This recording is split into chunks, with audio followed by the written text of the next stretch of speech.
Hello people, I've got a treat for you today. Not one bike, but two bikes to review from the same company, but two bikes that not do different things, but aim to do something different, or aim to offer you something a little bit different.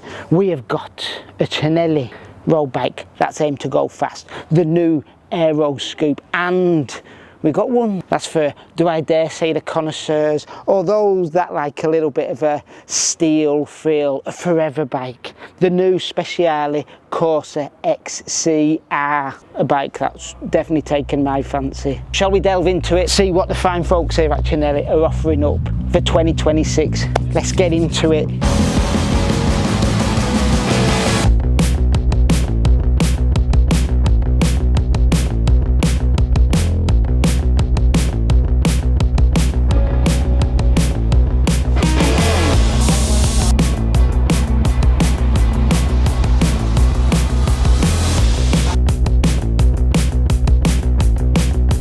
You've never had a tech rundown of the bikes like this before from the inside of a camper van. We're with Fabrizio. You're one of the main men behind the bikes, aren't you? And people might be going, why are you doing it from inside the camper van?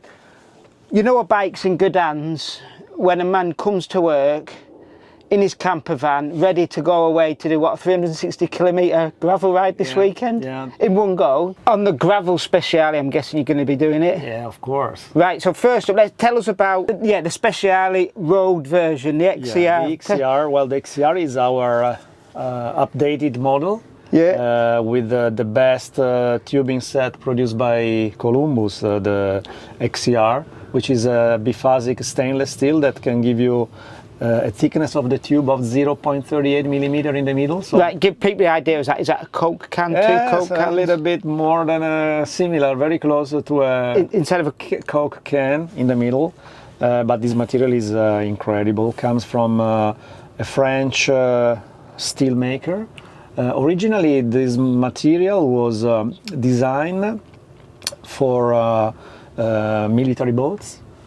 Because when in the 90s the cadmium plating was forbidden for environmental issues, and then they asked this company to design, to think about a material which should have been weldable, very strong, and corrosion resistant, because it should have been used on military boats. So the ocean is a very aggressive environment. Yeah. And they came out with this special steel, APX4, which was thought to be produced in plates, but for us they produced billet. And so we start from a solid cylinder, from a solid billet. Like a big chunk. Drilled and drawn and drawn and drawn and heat treated many times. So it's not flat and rolled and seamed?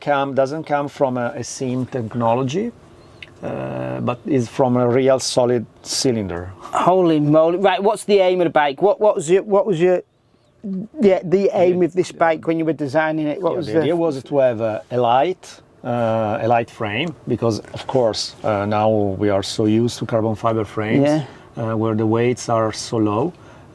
We know that steel has some very good characteristics, and a little bit the problem with steel is to reach some weight limit. Yeah. But with this material, considering that also you can, being corrosion resistant, you can save like 150-200 grams if you don't paint the frame. Yeah. You use a little bit of just color without too many layers or protection.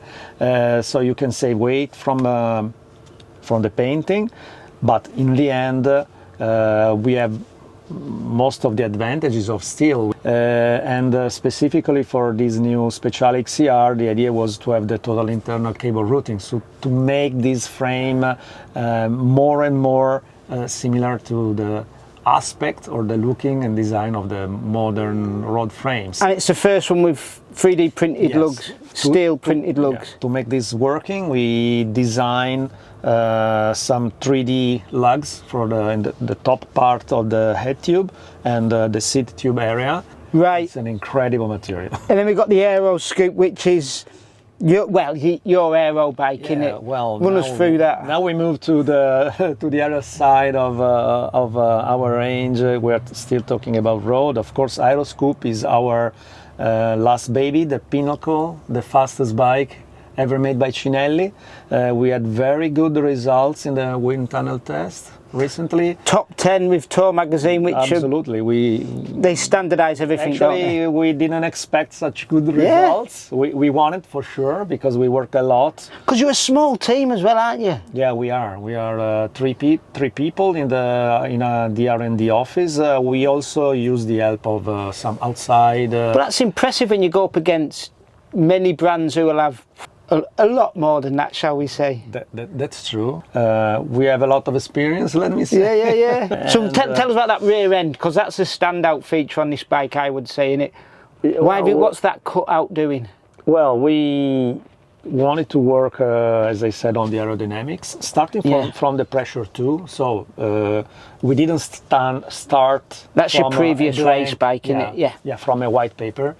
We had already since 2020, 2021 experience with the pressure 1, pressure 2, and a lot helped. You said we are a small team, true, but we have, for example, good feedback from our riders that can give us the ideas or the targets that we should reach, where we have to work on the frame in order to change, for example, the stiffness or the geometry. Of course, for the Aero, most of the job was done with the CFD and different iteration. And intuitions, because there are some like the double rear stay solution, quite nice, I think, and anything in the end helped. This solution, study the correct integration between frame and parts, because also these can give a big advantage in terms of reducing the drags, like handlebar and frame, fork and frame, and we'll work a lot on the shape of the airfoil shapes of the frame in the different areas. So the final results in the German wind tunnel, the GST, where Tour does the test. We wanted to use that standard because that kind of way of measuring the drag has become a sort of standard. Gave us data, numbers, to be used for the next development. So you're already thinking ahead as well? Of course, nobody can stop. Right. Thank you. There, you know the tech specs, you know what the bike's all about, but what do they ride like? Let's get to the review. So it's Velo #1 to test, the new Aeroscoop. Will it be a scooper Italian passion in there, a scooper aerodynamics in there? Thing is, they've not got the strongest guy to test it. Me.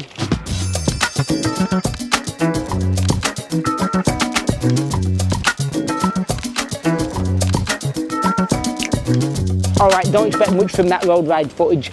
It was very Italian, lots of Fiat 500s chopping you up. To get away from the traffic, we have come to Vittoria Park to give the bikes a bit of a run through, where they test a lot of their tyres and where, well, the cool kids come to jump on the pump track. He's just looked at me and gone nerd, hasn't he?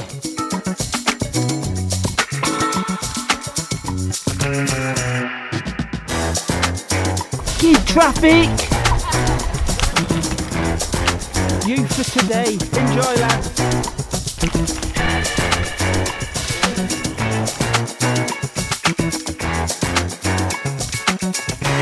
Day 2, bike #2, and well, the weather's a little bit different today, but it is a bike that, well, I would say is a forever bike. So it's a bike that you are going to have to go out in the rain on no matter what. It is the Speciali Corsa XLR XCR.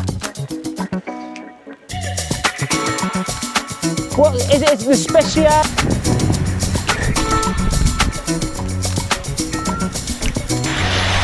Don't get this on, Swift! Can I do that? No!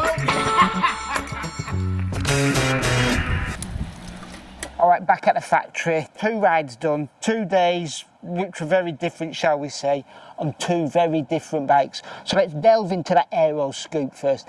Now, I'm going to be the first to admit that I wasn't going to expect much from a Cinelli Aero bike. They're not renowned, or not in today's day and age, renowned for being at the bleeding edge of aero gains, are they? Years ago, yes, but today, no. All I'm going to say, well, not all I'm going to say is, but very, very surprised at the performance. It was a bike that not just put a smile on my face riding, but also made me feel pretty damn rapid.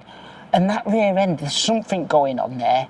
You can definitely feel a slight sensation coming from that back wheel. It's difficult to describe until you throw a leg over it. The way I would say this bike rides is, it is an aero bike with Italian flourish, not an Italian bike with aero flourishes. So what I mean there is, this bike is 100% aero, it is 100% performance, and their wind tunnel data tests show all that. They're not screaming that it's the best of the best out there, but it's up there with the really, really outstanding stuff on the market already. So it's got the aero bit ticked off. What I mean by it's got the Italian flourishes is that it definitely feels, and I'm reviewing this before I even look at the geometry chart, it feels a little bit longer on the top tube, very much like a traditional Italian bike. It's also not an aero bike that feels like it needs to get up to 37, 45 kilometres an hour to start performing. This thing, you're trundling along at 30k an hour, feels like it's already giving you those aero advantages that it's been designed for. Also the front end, where some aero bikes that I've rode recently feel a little bit sluggish when you're going slower, doesn't feel sluggish. I found that out very quickly when we went to that Vittoria Centre. You needed the nippiness to get around the corners, and yes, it has that, but it doesn't have the handling of, let's say, sort of a crit bike or something like that. It's well planted, it sits nicely on the road, it goes where you want it to, and it doesn't scream at you to get it up to, stupid speeds for it to get going. Right, there's the good things. What don't I like about it? Oh man, it's a difficult one, because price point, when you put it up against pretty much everybody else, it's sitting in the same category, in it, especially the top end one. But there's a few niggles, like, let's have the quality tyres on there. The new Rubinos are a nice tyre, I will say that, but when you're spending 10 grand, you want Vittoria Corsas on there. Same with the saddle, though arguably that's something that a lot of people change straight away anyway. But yeah, you're buying the package, you want the premium stuff on there straight away. So yeah, get that sorted. Honestly though, with only one ride on it, it is difficult to really pick apart the bits that I don't like about it. It's a bike that I might have to throw a leg over at a later date and get a longer term test on it. So yes, please keep in mind, as always, this is a first ride review. Right, now we've had that one, let's get on to the one that I was very excited about riding when I came here. That's Speciali Corsa XCR. I'm a steel nut. The bikes I've got at home are all metal, and there's something about steel that just excites me. And that new bike definitely doesn't disappoint. The thing that did disappoint though was my legs going uphill, but that's another story. Yes, we had it on a wet day, so it was a good test for seeing how confident it was, and it is firm-footed. It goes round corners, absolutely gorgeous. It goes where you want it to. It's just got a lovely balance up the front end. Comfort-wise, I'm not going to say plush, because it's not plush. It's just luxurious is the word. It's got a nice floaty feel about it, but it doesn't just numb everything. You feel the road surface, you know what you're riding on, but you're not getting beat up.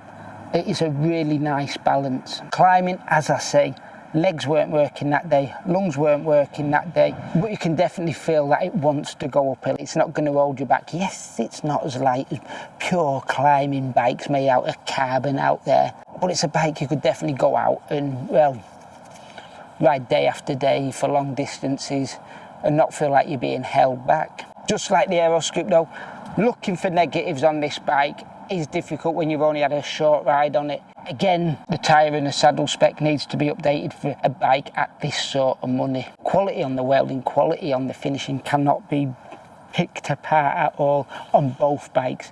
Luxuriously silky smooth. There's just an attention to detail here that you don't seem to get with quite a few brands out there today. Who are the two bikes for then? Well, yeah, you've got your racy bike for your Aeroscoop riders.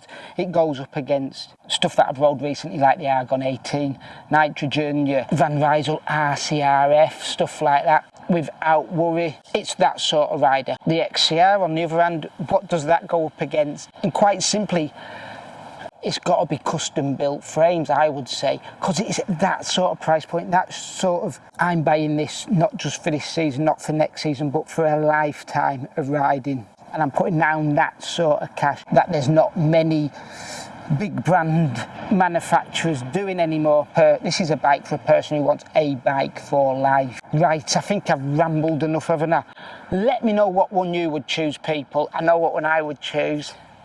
So yeah, join the conversation below. I hope you've enjoyed this video. Thank you for watching, and as always, enjoy your riding.